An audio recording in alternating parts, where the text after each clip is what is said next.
आदरणीय दर्शकहरू नमस्कार। जियोग्राफी न्युज नेटवर्कद्वारा सञ्चालित चौतारी टिभीको यो राजनीतिक बहसको अर्को श्रृङ्खलामा तपाईँलाई फेरि पनि स्वागत छ। म दिपेश श्रेष्ठ।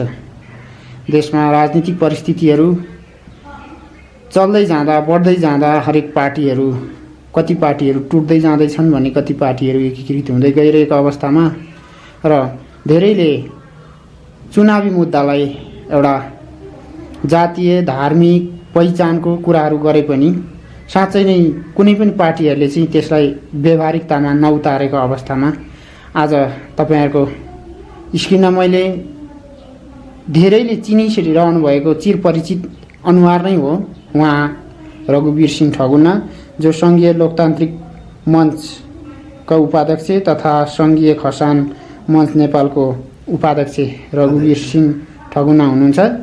आउनुहोस् कार्यक्रममा उहाँलाई स्वागत गरौँ। धन्यवाद। जय देव, जय खस, जय खसान, जय 10+1, जय मातृभूमि। तपाईले सुरुमै 10+1 भन्नुभयो। राज्य यसै प्रान्तीय सरकार भइसकेको छ। 7वटा प्रान्तमा देश नै टुक्रिसकेको अवस्था छ। संघीयतामा देश गइसक्यो। कति अग्रज राजनीतिक अग्रजहरूले संघीयताले देश टुक्रिन्छ यो राम्रो होइन भनिरहेको अवस्थामा तपाईहरु के यो 7ले पनि नपुगेर अझै 10+1 अरु थप्न चाहनुहुन्छ? धन्यवाद। यो 7 प्रान्तको जुन अवधारणा उहाँहरूले लागू गरेर 7 प्रान्त अहिले नेपालमा इम्प्लिमेन्टेसनमा भइरहेको छ, प्र्याक्टिस भइरहेको छ। त्यसबाट नेपाली जनताहरू त सन्तुष्ट छैन नि। त्यो नेपाली जनताले चाहेको र नेपाली जनतालाई सेवा सुविधा दिने र राज्यबाट पाइने सेवा सुविधाहरूलाई नेपाली जनतालाई स्थानीय विशेषमै दिने अर्थात् सिंहदरबारको अधिकार गाउँमा पुर्याउने भन्ने उद्देश्यले खोलिएकै होइन त्यो। त्यसैले त्यो 7वटा प्रदेशप्रति नेपाली जनताको कुनै पनि आस्था एवं विश्वास छैन। त्यो सरासर उहाँहरूको संघीयतामा जाने मोडलै गलत भयो। त्यसकारण नेपाली जनताहरूमा त्यसप्रति वितृष्णा पैदा भयो र नेपाली जनताहरूले त्यसको बरखिलाफमा संघीयता नै खराब छ भनेर, संघीयता नै चाहिँदैन भन्ने कुरा नेपाली जनताहरूले आक्रोशको रूपमा व्यक्त गरिरहेका छन्। तर नेपालको समष्टिगत विकासको लागि संघीयता अपरिहार्य छ। तर कस्तो संघीयता हुनु पर्यो भने त्यस्तो संघीयता हुनु पर्यो जसले सम्पूर्ण नेपाली जात, जाति, भाषा, धर्म, धर्मावलम्बी र सम्प्रदाय र भूगोललाई समेटेर नेपाली जनताको इच्छा र चाहना अनुसारको संघीयता हुनुपर्छ भन्ने हाम्रो मान्यता हो र जसमा हामीले 10+1 प्रान्तको अवधारणा हाम्रो संघीय लोकतान्त्रिक राष्ट्रिय मञ्च नेपालले यो हाम्रो राजनीतिक दलले एउटा अवधारणा ल्याएका छौँ र त्यो अनुसारको संघीयता भयो भने नेपाल चाहिँ विकासको द्रुत गतिमा अगाडि बढ्छ भन्ने हामीलाई विश्वास छ। यसमा जसरी तपाईले 10+1 को अवधारणा भन्नुभयो, किन सरकारले ल्याएका यो 7 प्रान्तीय अवधारणा भन्दा तपाईहरुको 10+1 को चाहिँ अवधारणामा फरक के छ? काम कुरो एकातिर कुम्लोबोदी छिमेतिर भन्ने एउटा नेपाली उखान छ के। नेपालमा यस्तो त पहिला 14 अञ्चल, 75 जिल्ला अनि 5 विकास क्षेत्रमा नेपाल विभाजनै थियो नि। त्यो नेपाली जनताले संघीयतामा त्यो मोडल खोजेको होइन। त्यो संघीयता खोजेको हुँदै होइन। नेपाली जनताले पहिचान सहितको संघीयता खोजेको हो। जस्तै नेपाल एकीकरण गर्दा पृथ्वीनारायण शाह, गोर्खाका राजा पृथ्वीनारायण शाहले साना साना टुक्रामा रहेका नेपालका साना साना राज्यहरूलाई एकीकरण गर्दै एउटा विशाल नेपाल बनाउनु भयो र विशाल नेपाल बनाउने क्रममा उहाँले राज्यहरूसित विभिन्न कतै लडाइँ लडेर, कतै नातागोता लगाएर, कतै मितेरी लगाएर, कतै विभिन्न कूटनैतिक छल कपट आदि विद्या र नीतिबाट एकीकरण गर्दै गए र त्यहीँदेखि नै त्यो सन्धि गरेका राज्यहरू अथवा उनीहरूसित जे गरौँला, जसरी अगाडि बढाउँला भनेर नेपालसँग एकीकरण भएका साना 22-24 राज्यहरू थिए। ती राज्यहरू पछि शाहवंशले राज्य गर्ने क्रममा उहाँहरूसित गरेका सन्धि सम्झौता र वचनबद्धता प्रतिबद्धताहरू सबै बिर्सेर एक छत्र एक कण्ठ नेपाल राज्य चलाए सार्वभौम शासकले। त्यसको विरुद्धमा नेपाली जनता निस्किँदै अहिले आएर संहिता, त्यो पनि पहिचान सहितको संहिता हुनुपर्छ। कर्णालीको पहिचान मागेको होइन, कोशीले होइन, बागमतीले होइन, पहिचान मागेको हो कर्णालीका खसहरूले। कर्णालीको त खस राज्य हो नि, पहिलाको खस साम्राज्य हो, सिजाली खस साम्राज्य हो। बझाङ्गे राजा, सिजाली राजा होइन, त्यो सल्यानी राजाहरू विभिन्न टुक्रामा थिए। पछि पृथ्वीनारायण शाहले एकीकरण गरेपछि एउटै नेपाल बनायो र त्यसपछि हाम्रो खसान प्रान्तमा त कुनै किसिमको विकास निर्माणको गतिहरू, राज्यमा चाहिने समानुपातिक सहभागिताका कुराहरू, अधिकार, शिक्षा, स्वास्थ्य क्षेत्रका कुराहरूमा पछाडि पारेको थियो। र अब हामीलाई खसान प्रान्त दियो भने, खसान एउटा प्रान्त भयो भने हामी आफ्नो प्रान्तको विकास आफै गर्छौँ र हामीलाई हाम्रो गुमेको भनौँ न 200-300 वर्ष अगाडि गुमेको राज्य फिर्ता नआए पनि एउटा प्रान्तको हिसाबले प्रान्तीय अधिकार पाइसकेपछि हामी हाम्रो प्रान्तलाई कसरी बनाउने, कसरी प्लानिङ गर्ने, कसरी आफ्नो प्रान्तको विकास गर्ने भन्ने कुरा हामी आफै गर्न सक्छौँ। तपाईँले यसो भनिरहनु हुँदाखेरि खसहरूलाई राज्यले छुट्टै प्रान्त दियोस् भन्ने तपाईँको माग बुझ्नमा आयो। हजुर, के अब खसानलाई प्रान्त माग्दै जाने अनि नेवारहरूको आफ्नै छुट्टै राज्य माग्दै जाने?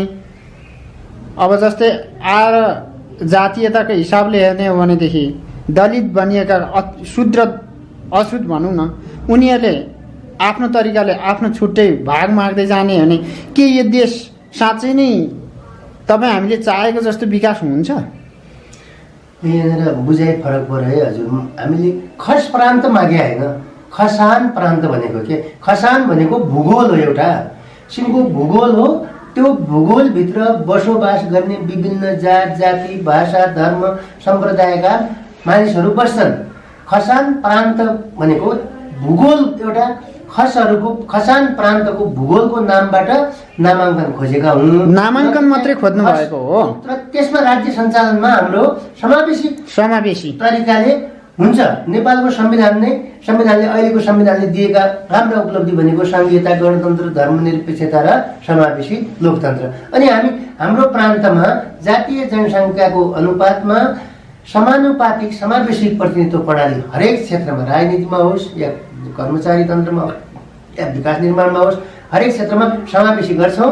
र त्यसपछि त्यो क्षेत्रका बाहुनहरू खुसी हुन्छन्, जनजातिहरू खुसी हुन्छन्, खसानका थारूहरू खुसी हुन्छन्, दलितहरू खुसी हुन्छन्, त्यहाँ सौका समुदायहरू खुसी हुन्छन्, ठकुरीहरू छन्, गिरिपुरी भारती नाथहरू छन्, खसहरू छन्। सबै जात जातिले आफ्नो प्रान्तको अनरसिप फिल गर्छ। हाम्रो राज्य हो, अब हाम्रो प्रान्त हो, हामीले मिलाउनुपर्छ। जस्तो अहिलेकै लागि कुरा गर्ने हजुरको, अहिले केन्द्र सरकारले कति बजेट दिइरहेछ नि प्रान्तहरूलाई, त्यही बजेटमा यिनीहरूले चलखेल गरिरहेका छन्। तर खसान प्रान्त भयो भने त हामीसित एउटा यस्तो स्ट्राटेजी छ, यस्तो रणनीति छ कि सरकारले हाम्रो एउटा प्रान्तलाई 40 अरब दिन्छ भने 40 अरबको आधा 20 अरब त हामी सुरुकै 2-3 वर्षभित्रै आफ्नो बजेट बनाइसक्छौँ। हामी आन्तरिक स्रोत साधनहरूको परिचालन गर्छौँ।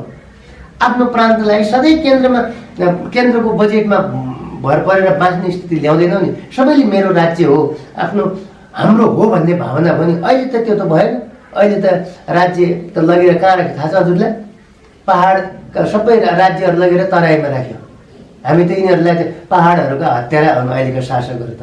भन्ने बेला Nepal is a mountain country भन्ने राजधानी लगेर तराईमा राख्यो। पहाडको मान्छेलाई पहाडलाई त हाड बनाइदियो नि। पहाडको मान्छेलाई तराईको राज्यसित के मतलब? काठमाडौँ आउनु र धनगढी आउनु, यता सिन्धुपाल्चोकको मान्छेले काठमाडौँमा आउने कि तल हेटौडामा जाने? यसरी यो अव्यवहारिक, के अत्यन्तै अव्यवहारिक भयो। यो किन गर्यो भन्दा यी राजनीतिक दलहरूका नेताहरूलाई, यिनका कार्यकर्ताहरूलाई रोजगारी दिनको लागि। यो संहिताको कुनै औचित्य छैन।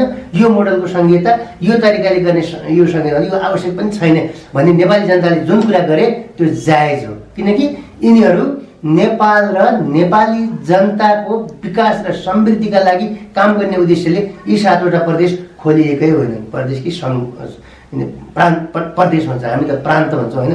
यी खोलिएकै होइनन् त्यसको लागि। यिनीहरू दलगत गुटगत स्वार्थ सिद्ध गर्नका लागि र राजनीतिका बेरोजगार राजनीतिक कार्यकर्ताहरूलाई जागिर दिनको लागि मात्रै हुन्। यो चाहिँ आवश्यकता पनि छैन। यसलाई क्यान्सल गरेर 10+1 को प्रान्तमा जानुपर्छ। जानेर दलितको कुरा गर्नु। सङ्घीय लोकतान्त्रिक राष्ट्रिय मञ्च, यसमा तपाईँहरूको यो खसान सङ्घर्ष समिति थियो पहिला, अहिले यो खसान सङ्घर्ष समिति पनि मञ्च पनि मानौँ अहिले सङ्घीय लोकतान्त्रिक मञ्चमा आबद्ध छ। त्यसमा रहेर चलखेल गरिरहेको र आफ्नो कार्यहरू विभाजन गरेर अगाडि बढिरहेको अवस्था छ। केही दिन अगाडि तपाईँहरूको यो सङ्घीय लोकतान्त्रिक मञ्च नेपालको अधिवेशन पनि भएको थियो पोखरा धरानमा। यसबाट के देखिन आयो भने धेरै मान्छेको आकलन छ र सोसियल मिडियाहरूमा देखिएका कुरा पनि हुन्। नेकपा माओवादी एउटा ठुलो संयन्त्र र ठुलो स्ट्रक्चर सहितको पार्टी हो र त्यहाँ पनि आर्थिक चलखेल पनि धेरै हुन्छ। त्यो कारणले त्यहाँ पनि अध्यक्ष प्रचण्ड नै फेरि हुनुहुन्छ होला भन्ने धेरैको आकलन छ। काङ्ग्रेसमा त्यस्तै, एमालेमा पनि त्यही भयो। के तपाईँहरूको यो सङ्घीय लोकतान्त्रिक मञ्चमा पनि आय स्रोतको बाटो ठुलै छ? तसर्थ हाम्रो कुमार लिङदेन मिराग फेरि पनि त्यसमा निर्वाचित हुनुभयो। हजुर, हामीले अस्ति मङ्सिर 26 र 27 गते धरानमा सङ्घीय लोकतान्त्रिक राष्ट्रिय मञ्चको तेस्रो महाधिवेशन सम्पन्न गरेर आएका छौँ र सङ्घीय लोकतान्त्रिक राष्ट्रिय मञ्च स्थापना भएको 16 वर्ष भयो। यो स्थापनाको अवधिमा अरू अध्यक्ष भइसकेका छन्। हाम्रै सुदूरपश्चिमको पनि लक्ष्मण थारू समेत यो मञ्चको एक कार्यकाल अध्यक्ष भइसकेका छन्। तर यहाँ टुट्ने र फुट्ने अन्त अब भनौँ न यसरी कोल्याबोरेसन गर्ने क्रममा कतिपय साथीहरूले मञ्चलाई राम्रोसित संस्थागत गर्न र मञ्चलाई दिगो दरिलो र भरपर्दो पार्टीको रूपमा विकास गर्न सकेनन्। त्यसकारण जब कुमार लिङदेन मिरागको प्रवेश भयो पार्टीको अध्यक्ष पदमा र उहाँ चाहिँ नि पहिलेदेखि सङ्घीय लिम्बुवान मञ्चको अध्यक्ष हुनुहुन्थ्यो। उहाँको सङ्घीय लोकतान्त्रिक राष्ट्रिय मञ्चको पार्टीमा अध्यक्ष पदमा आइसकेपछि उहाँसित भिजन छ। उहाँसित यो देश कसरी बनाउने र अहिलेका राजनीतिक दलहरूसित कम्पिटिसन, दलहरूले गरेका कामहरू र यसबाट यिनीहरूका क्रियाकलापबाट नेपाली जनता कसरी असन्तुष्ट भयो, किन नेपाली जनतालाई राजनीतिक दलहरूप्रति वितृष्णा पैदा भइरहेको छ भन्ने कुरा उहाँले बुझ्नु भएको छ। र उहाँसित एउटा भिजन मिसन छ कि सङ्घीय लोकतान्त्रिक राष्ट्रिय मञ्च एउटा यस्तो पार्टी हो जसले सङ्घीयतालाई सहज स्वीकार गरेको छ र आफ्नो नामै सङ्घीयतामा राखेको छ। र अहिले कुमार लिङदेन मिराग फेरि दोस्रो पटक अध्यक्ष हुनुभयो। यसले हजुरहरूले उहाँ नेकपा माओवादीका अध्यक्ष कमरेड प्रचण्डको जस्तो 32 वर्षमा एउटै पार्टीको अध्यक्ष हुने कुरा सोच्नुभयो होला। त्यो होइन। हामीलाई सङ्घीय लोकतान्त्रिक राष्ट्रिय मञ्चले ल्याएको 10+1 प्रान्तको अवधारणा, त्यो प्लानलाई पुरा गर्ने भिजन भएका नेता भनेकै कुमार लिङदेन मिरागज्यू हुनुहुन्छ। त्यसकारण अहिले उहाँको नेतृत्व अपरिहार्य आवश्यक भएको कारणले उहाँलाई हामी सबैले यो तेस्रो महाधिवेशनबाट पनि नेता सुरु गरेका हौँ। साधारण स्रोतको हकमा त हामीसित कसैलाई कुनै डोनर यस्तो फन्डिङ गर्ने हामीसित छैन। देश विदेशमै भएका यो राज्यबाट शोषित, शासित, उत्पीडित भएका आदिवासी, जनजाति, खस, दलित, मधेसी, थारू जति पनि छौँ हामीहरू सबैले एकले थुक्यो सुक्यो, सयले थुक्यो बग्यो भने जस्तै। तपाईँले यो भनिरहनु हुँदाखेरि बिचमा दलितको कुरा निकाल्नु भयो र यसलाई मैले अलिकति त्यो कुरालाई जोड्न चाहेँ। जस्तै हिजोका दिनमा नेपालमा 2068 सालमा एउटा सरकारले ऐन बनाएको थियो छुवाछुत मुक्त गर्ने भनेर। भने आजको दिनसम्म आइसक्दा पनि विगत 1 वर्ष अगाडि सोती घटना जातकै कारणले घट्यो भने धेरै मानिसहरू आज त्यो पीडाबाट अझै पनि मुक्त छैनन्। दिनानुदिन झन् बढ्दै गइरहेको अवस्था छ। किन यो विषयमा सङ्घीय लोकतान्त्रिक मञ्चले तत्काल किन आवाज उठाउन सकिरहेको छैन यो विषयमा? यसका के छ भने हुम्लामा केही दिन अगाडि पनि चन्द्रकामी मल्लथर्की युवतीसँग प्रेम विवाहकै कारणले उसलाई मारिएको छ, अपहरण गरेर मारिएको छ भने अमरावतीमा पर्ने जङ्गल जो कैलाली जिल्लामा छ त्यहाँ पनि 25 वर्षीय अर्जुन दास रुखमा झुन्ड्याएर घाँटी रेटी हत्या गरेर को अवस्थामा सब फेला परेको छ। यो विषयमा बोल्न पर्दैन तपाईँको पार्टीले? हाम्रो सङ्घीय लोकतान्त्रिक राष्ट्रिय मञ्चको अहिले केन्द्रको सरकारमा संसदमा हाम्रो उपस्थिति छैन। हामीलाई नेपाली जनताले केन्द्रीय संसदमा पुर्याएको छैन, त्यसैले हाम्रो आवाज संसदमा नपुगेको हो। तर प्रान्तीय सरकारमा हाम्रो आवाज पुगिरहेको छ र हाम्रो पार्टी मात्र एउटा यस्तो पार्टी हो कि जसले यी जमानादेखि मनुवादले जगडेको ब्राह्मणवादी शासन, एकल नस्लवादी यो ब्राह्मणवादी शासनले दलितहरूमाथि जुन थिचोमिचो गर्ने आदि अनादि कालदेखिको जो चलन आइरहेको छ त्यसलाई निमेटन पार्नुपर्छ भनेर लागेको हाम्रो पार्टी हो। यसमा हामी सगौरव बन्छौँ र नेतृत्व पनि हाम्रो जनजाति राई लिम्बू परिवारबाट भएको हुनाले खास गरेर जनजातिहरूमा यो जातीय छुवाछुतको त्यति धेरै महत्त्व पनि छैन। र हाम्रो सङ्घीय लोकतान्त्रिक राष्ट्रिय मञ्चले दलितहरूको बारेमा हामीले विभिन्न ठाउँमा कार्यक्रमहरू गरिरहेका छौँ। कर्णालीको जुम्ला, मुगु, सिजादेखि हामी हरेक ठाउँमा देशभरि गइरहेका छौँ र यसमा हामीले अभियान चलाइरहेका छौँ।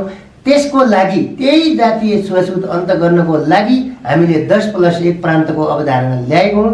10+1 प्रान्त भनेको 11औं प्रान्त भनेको दलित प्रान्त हो, जसलाई हामीले नन टेरिटरी स्टेट गैर भौगोलिक प्रान्त बनाउने र त्यसमा अहिलेको राज्यको उसको आधारमा 40 अरब रुपियाँ एउटा प्रान्तलाई आइरहेको छ भने 40 अरब रुपियाँ गैर भौगोलिक दलित प्रान्तमा आयो भने हाम्रो सोच, हाम्रो विचार, हाम्रो प्लान चाहिँ 20 अरब रुपियाँ प्रान्त चलाउँछ होइन, प्रान्तको कामहरू गर्छ, प्रशासनिक कामहरू, विकास काम गर्छ र 20 अरब रुपियाँ दलितहरूले दलितका छोराछोरीहरूलाई डाक्टर, इन्जिनियर, वकिल होइन, प्राध्यापक, प्रोफेसरहरू, ठुल्ठुलो प्रशासकहरू पढाउने काममा खर्च गर्छ र दलितहरू जब साक्षर, शिक्षित र डाक्टर, इन्जिनियरहरू भएर आयो भने यो छुवाछुतको प्रथा स्वतः उन्मूलन हुनेछ।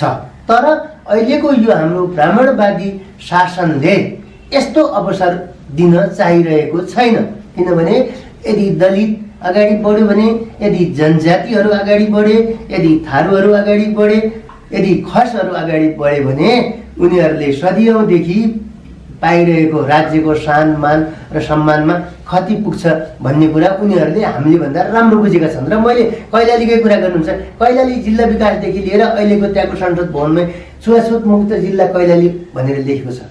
कागजमा लेखेर भित्तामा लेखेर हुँदैन, सित्तमा लेख्नुपर्छ र व्यवहारमा जबसम्म उतार्न सकिँदैन तबसम्म हामी दलितको छुवाछुतमाथि हुम्लाको घटना भन्नुहोस् या रुकुमको घटना भन्नुहोस् या कैलालीको घटना भन्नुहोस्, यी चाहिँ दोहोरिरहन्छन् र यसका लागि दलित अधिकार कर्मीहरूको पनि केही कमजोरी छ। किन भन्दा जनता समाजवादी शिल्पी विशेष प्रदेश प्रमुख दलमर्दन कामीले आज पनि एउटा विज्ञप्ति जारी गर्दै यो दलितमाथि छुवाछुतको विषयलाई लिएर एउटा विज्ञप्ति निकाल्नु भएको थियो भने पार्टीभित्रको एउटा जनवर्गीय सङ्गठन अथवा मानव जातीय सङ्गठन भनौँ, उसले त्यो गरिरहनु हुँदाखेरि तपाईँहरू साँच्ची नै यिनै समुदायहरूलाई समेटेर 10+1 प्रान्तको अवधारणा लिएर अघि बढेको पार्टीले यो विषयमा आवाज किन उठाउन कन्जुसाइ गरेको छ भन्ने मेरो जिज्ञासा मात्रै हो। र हामी यसलाई मध्यनजर गर्दै तपाईँको पार्टीले पनि यो विषयमा पनि बोल्नेछ भन्ने आशा राख्छौँ र अब हामी यही विषयलाई नै अलिकति कोल्टे फेरेर हामी समसामयिक राजनीतिको कुरा गर्दै जाउँ। तपाईँहरूले पनि जुन ठुला पार्टीहरूले काङ्ग्रेस, एमाले जसरी महाधिवेशन गरिरहेको थियो र तपाईँहरूको यस सङ्घीय लोकतान्त्रिक मञ्चले पनि त्यसकै आसपासमा त्यस्तै खाले कार्यक्रम गर्नुभयो भने यी ठुला पार्टीहरू जो राष्ट्रिय राजनीतिक मूलधारमा आएर राजनीति गरेका ठुला पार्टीहरूकै सिको गर्दै जानमा भोलि तपाईँहरूको पार्टीमाथि पनि त्यस्ता प्रश्न चिन्ह लाग्ने छैनन् भन्न सकिँदैन। किनकि राजनीति नेपाली जनताले त्यसरी बुझे कि यो एउटा फोहोरी खेल हो। यसले चाहिँ जनतालाई सपना मात्रै देखाउने र सपनाको महलमा जनतालाई राखेर आफू चाहिँ पद र पावरमा पुग्ने। के तपाईँहरूको पार्टीमा यस्तो हाबी छ? अब जुन कुन पार्टीको नेता दलित नेताजीले विज्ञप्ति निकालेका कुरा गर्नुभयो, 14% जनसङ्ख्यामा रहेका नेपालका दलितहरू 14वटा पार्टी 20वटा सङ्गठनमा विभक्त छन्।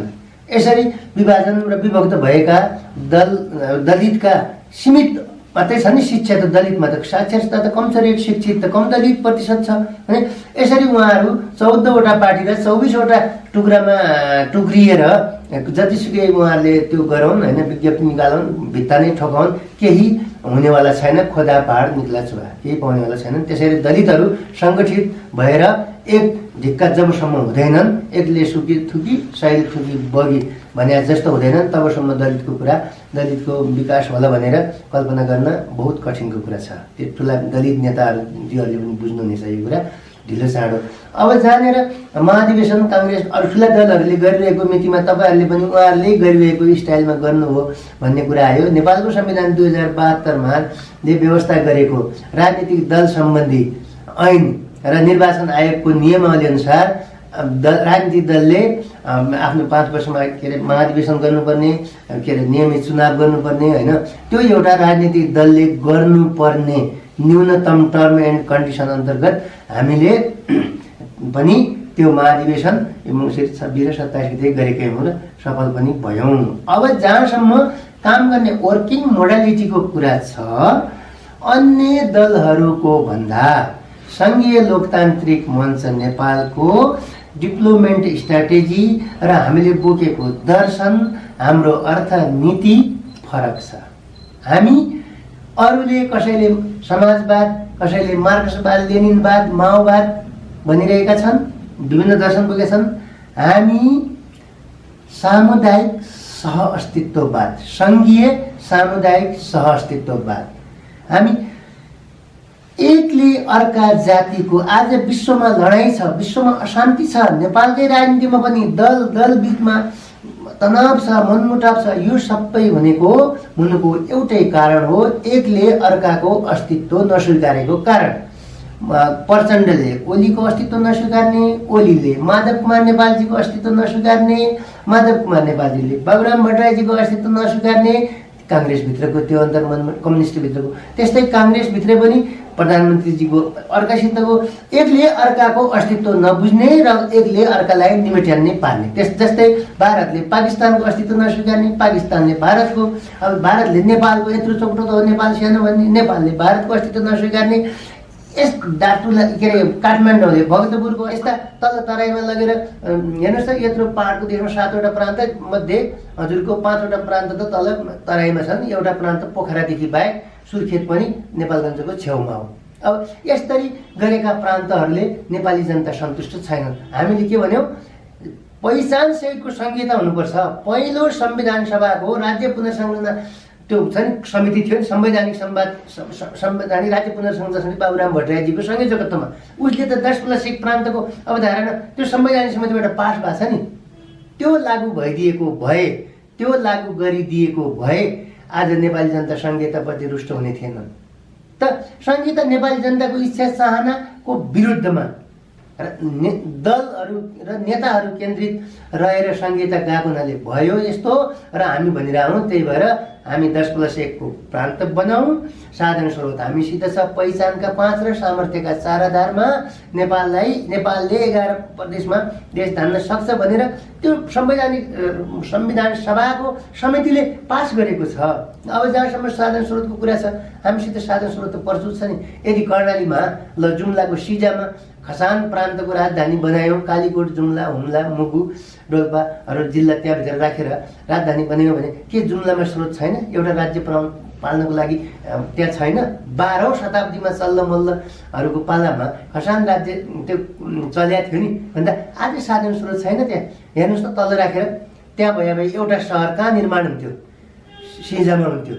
हेर्नुहोस् कस्ता कस्ता ठाउँमा, सिजा जस्तो ठाउँमा एउटा प्रान्तको राजधानी भइसकेपछि त्यहाँ कहीँ उद्योग खोल्थ्यो होला, एउटा ठुलो सहर बन्थ्यो नि। यो मोडलले के भयो त फाइदा? अब मुगुको मान्छेले सुर्खेतमा आएर, हुम्लाको मान्छेले सुर्खेतमा आएर प्रान्तको सेवा, प्रदेशको सेवा लिनु पर्यो भने त्यहाँको मान्छेलाई के मतलब? त्यसको पनि औचित्य भएन। सरकारले ल्याएको गाउँ गाउँमा सिंहदरबार भन्ने एउटा अवधारणा नै उल्टो परिचय भयो नि। एकदम गलत भयो। गाउँ गाउँमा सिंहदरबारले पुर्याएनन् के। त्यो त तराई सिंहदरबारको अधिकार तराईमा पुर्यायो। हामी तराईमा किन पुर्यायो भनेर पनि विरोध गर्दैनौँ है। फेरि धनगढीमा 7 नम्बर प्रदेशको राजधानी छ। 7 नम्बर प्रदेशको राजधानी, धनगढीमा पनि प्रदेशको राजधानी चाहिन्छ। त्यो ठिकै हो त्यहाँको जनताको लागि। तर हाम्रो लागि बझाङमा, डोटीमा, दार्चुलामा, बैतडीमा बस्नेको लागि पहाडमा एउटा सहर विकास नगर्ने, एउटा नयाँ टाउन विकास नगर्ने, खोइ त त्यतातिर यिनीहरूले सोचेको भन्दा योबाट त्यहाँका जनता असन्तुष्ट भएको जनताले कसरी सरकारलाई सहयोग गर्छ र अनि यो राज्य निरन्तरता हुन्छ? यो त भोट त बाध्य भएर कहाँ हाल्ने, नदी नहुने भएको कारणले रुखमा सूर्यमा कता कता भोट हालिरहेका छन् जनताले।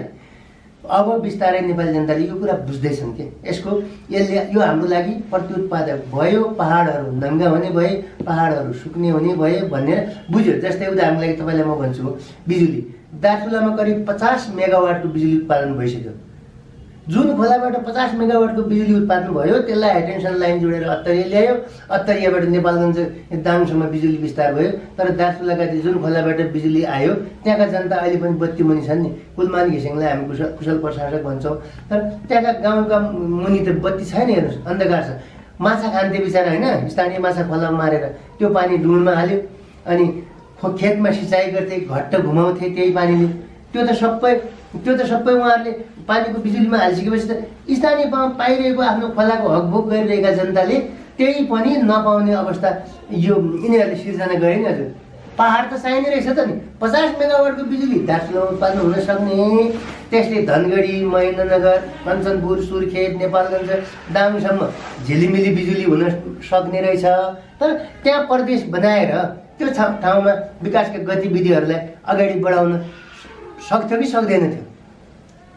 त्यसले पहाडको साधन स्रोत ल्याएर तराईमा सुविधा दिने काम मात्रै यो संहिताले गरेको छ। यो कुरा अझै जनताले बुझ्दैछन्।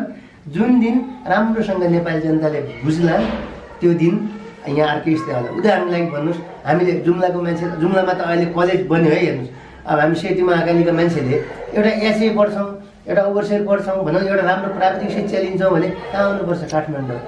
खोइ त त्यहाँ भएको छैन। भने पहाडलाई नङ्गा राख्ने गरेर आएको यो संहिताको अवधारणा हाम्रो लागि अमान्य छ। त्यस कारणले सबै बसौँ, सबै जात जाति, भाषा, धर्म, सम्प्रदाय, राजनीतिक विचार भएका विज्ञ विशेषज्ञहरू सबै बसौँ र एउटा गोलमेज सम्मेलन गरौँ। संघीयता नराम्रो हुँदै होइन, संघीयता राम्रो हो, गणतन्त्र पनि राम्रो हो, धर्मनिरपेक्षता पनि राम्रो हो, समावेशी लोकतन्त्र पनि राम्रो हो। यसलाई राम्रो तरिकाले कार्यान्वयन गरेर नेपाली जनतालाई सन्तुष्ट हुने मेसो गरौँ। यसको लागि हामी चुनावमा जसले भोट दियो, जसले नेताले जित्यो, जसको संसद बन्यो उसको मात्रै भन्या हुने हो भनेदेखि त्यो त हेर्नुहोस् कहिले कतै पैसाको उसले पनि आयो होला, एउटा माहौलले चुनाव त जित्यो होला, तर जनताको मन चाहिँ जितेको हुँदैन। भोट रहरले होइन कि बाध्यताले पनि दिएर त्यो भएको हुन सक्छ। यहाँ अहिलेको परिस्थितिमा राजनीतिक उतार चढावको बिचमा पनि राजतन्त्र कि गणतन्त्र भन्ने विषयमा पनि जनमत सङ्ग्रह गरौँ भन्ने विप्लव माओवादी पार्टीको पनि एउटा प्रस्ताव छ। के जनमत सङ्ग्रह भन्दा तपाईँहरू पनि यसमा सहकार्य त गर्नुहुन्न? एकल जहानीय शासन 104 वर्ष राणा शासन हामीले बेहोरेकै हो। त्यसपछिको पञ्चायत व्यवस्था शाहवंशीय शासनका 30 वर्षको 32 वर्षको त्यो पनि बेहोरेकै हो होइन। 237 वर्षै राजतन्त्रले चलाएको देश बेहोरेकै हो। अन्त अब देश अगाडि बढिसक्यो के। अब त्यो एक राजा, एक धर्म, एक भाषा, एक भेष, एक संस्कृतिका कुरै नगरौँ। अब त गणतन्त्र, सङ्घीयता, धर्मनिरपेक्षता, समावेशी लोकतन्त्र आयो। अब त्यस्ता ती कुरातिर फर्किने होइन। उहाँहरूमा के हो भने अहिले तपाईँ लोकतन्त्र भन्नुहुन्छ अथवा धर्मनिरपेक्ष आयो भन्नुहुन्छ। तपाईँको कुरा मैले यहीँ रोक्दै उल्टो कुरा प्रश्न गरेँ। धर्मनिरपेक्षता आइसक्यो भन्नुहुन्छ, यहाँ चाहिँ अल्पसङ्ख्यक समुदायका धर्म गुरुहरू धर्म प्रचार र आफूले अवलम्बन गरेको धर्मको अभ्यास गरेकै आधारमा पटक पटक जेल जीवन बिताउनु बाध्य छन्। यसैलाई भन्छ धर्मनिरपेक्ष राष्ट्र। यहाँ धर्मनिरपेक्ष राष्ट्र कागजमा घोषणा भयो होइन, इन प्र्याक्टिकल्ली त्यो व्यवहारमा आएको छैन। किनभने जसले धर्मनिरपेक्ष राष्ट्र घोषणा गरेका थिए, संविधानमा लेखेका थिए, तिनीहरू नै धर्मनिरपेक्षताप्रति नेगेटिभ छन्। यहाँ त हिजो जुन नेताहरूलाई चाहिँ ती अल्पसङ्ख्यक धर्म समुदायका व्यक्तिहरूले भोट हालेर त्यहाँसम्म पुर्याए, अहिले तिनै व्यक्तिहरूद्वारा चाहिँ ती धर्म समुदायका मानिसहरूको हातमा हतकडी लागिरहेको छ। यसलाई कुन हिसाबले तपाईँले विचार गर्नुभएको छ? त्यो गलत हो, हेर्नु सरासर गलत हो। किन भन्दा नेपाल, म बाँकी जान्दैन, नेपाल धर्मनिरपेक्ष राष्ट्र हो। यहाँ सबै धर्म, भाषा, सबै जाति, धर्म, संस्कृतिहरू समानुपातिक रूपमा फस्टाउन पाउनुपर्छ, हुर्किन पाउनुपर्छ। संविधान त यदि कुनै धर्मले प्रचार गर्न, व्यापक माइकिङ गर्न या जबरजस्ती धर्मको प्रचार गर्न पाउँदैन भनेको छ, त्यो जायजै कुरा हो, त्यो ठिकै छ। तर स्वेच्छाले, आफ्नो इच्छाले, जसलाई जे धर्म, जे परम्परा मान्ने आफ्नो इच्छा छ त्यो मान्न उसले निर्वाध रूपमा पाउनुपर्छ। त्यही नै धर्मनिरपेक्षता र त्यही नै गणतन्त्रको ब्युटी हो। यदि त्यसो गरिँदैन र गरिएको छैन भने त्यो सरासर एउटा देखाउने दाँत मात्रै हो, त्यसले काम गर्दैन। र हल्ला छ, यहाँ पनि छ के, धेरै आरोप पनि सुनिन्छ कि मठ मन्दिरहरू यो बनाउनलाई धेरै बजेट खर्च भयो स्थानीय तहदेखि केन्द्रसम्म। तर अब बुद्धको गुम्बा बनाउनको लागि, किराँतहरूको त्यो किराँत धर्मको लागि होइन, अनि यो मस्टो धर्मको माडोहरू, थानहरू मर्मतको यस्तोमा चाहिँ योगदान हुँदैन होइन। क्रिस्चियन धर्मको त कुरा गर्नेहरूलाई गरिरहेको बेला पनि पकडछन्, अथवा चाहिँ हरेक धर्ममा इन्फ्लुएन्स गर्यो, डलरको खेती, क्रिस्चियन भन्ने बित्तिकै डलरको सित जोडेर यसरी त्यो गरिरहेको छ। त्यो सरासर गलत हो होइन। त्यो किनकि संविधानतामूलक धर्मनिरपेक्ष भइसकेपछि स्वेच्छाले क्रिस्चियन पनि हुन पाउँछ, बुद्धिस्ट पनि हुन पाउँछ, हिन्दू पनि हुन पाउँछ। त्यसैको फलस्वरूप त्यही संविधानलाई नै स्वीकारेर हामी खसहरूले पनि विश्व मस्टो धर्म महासङ्घ दर्ता गऱ्यौँ र 2078 को अस्ति भर्खरको जनगणनामा जातिमा खस, मातृभाषामा खस र धर्ममा मस्टो हामीले लेख्यौँ। हामीलाई पनि मस्टो हाम्रो परम्परा हो, सनातन हो, हाम्रो कुल देवता हो। हामीले आफ्नै कुललाई अब धर्म मान्छौँ भने, धर्म मानेर बस्छौँ भने कसलाई के आपत्ति र।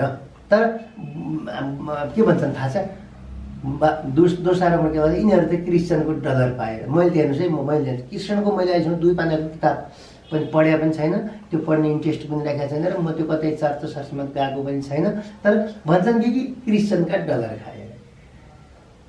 यहाँ कुन धर्मको र्याली निकाल्नलाई, कुन धर्मको जुलुस निकाल्नलाई, कुन देशबाट तेल पेट्रोल खर्च आइरहेको छ र खाजा खर्च, भेहिकल खर्च र झन्डा बनाउन कसरी आइरहेको छ भन्ने कुरा उनीहरूलाई राम्रो थाहा छ।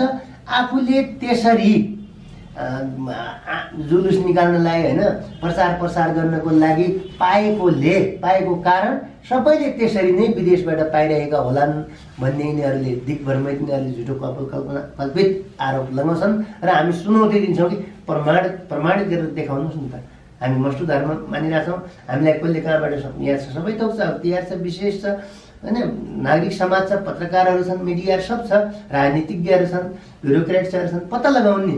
त्यसै अर्कालाई आरोप लगाउन मिल्दैन र त्यसै अर्काको आस्था र अर्काको धर्ममाथि हस्तक्षेप गर्ने र अर्कालाई ड्युमरलाइज गर्ने काम कसैले गर्नु हुँदैन। यदि त्यो गर्छन् भने त्यो हार्ड एन्ड फास्ट उनीहरूकै लागि प्रत्युत्पादक सिद्ध हुने कुरा हो। हस्, धन्यवाद। तपाईँको समयको बावजुद पनि हामीलाई तपाईँको छोटो र सत्य तथ्य कुरा राख्ने समय दिनुभयो र विशेष तपाईँलाई धन्यवाद दिन्छु, किनभने तपाईँ सङ्घीय लोकतान्त्रिक मञ्च नेपालको राष्ट्रिय मञ्चको उपाध्यक्षमा उपाध्यक्षमा तपाईँ छानिनु भएको छ। तपाईँहरूको चुनाव चिन्ह जसरी खुकुरी छ, यो खुकुरी एक त गोर्खालीको प्रतीक हो। यसले साँच्चै नै गोर्खा जिल्लाको गोर्खाको मात्रै होइन पुरा नेपालको प्रतिनिधित्व गर्न सकोस्। तपाईँहरूको चुनाव चिन्ह सहितको यस दाप सहितको चुनाव चिन्ह खुकुरी छ। यस पार्टीले साँच्चै नै देशलाई अहिलेको अवस्थामा होइन, 7वटा प्रान्तमा सङ्घीयतामा होइन 10+1 को अवधारणा सहित अघि बढेको यस पार्टीले साँच्चै नै यो देशका सबै जात धर्म वर्ग सम्प्रदाय वर्णका मानिसहरूलाई एकीकृत गरेर अगाडि बढ्न सक्छ।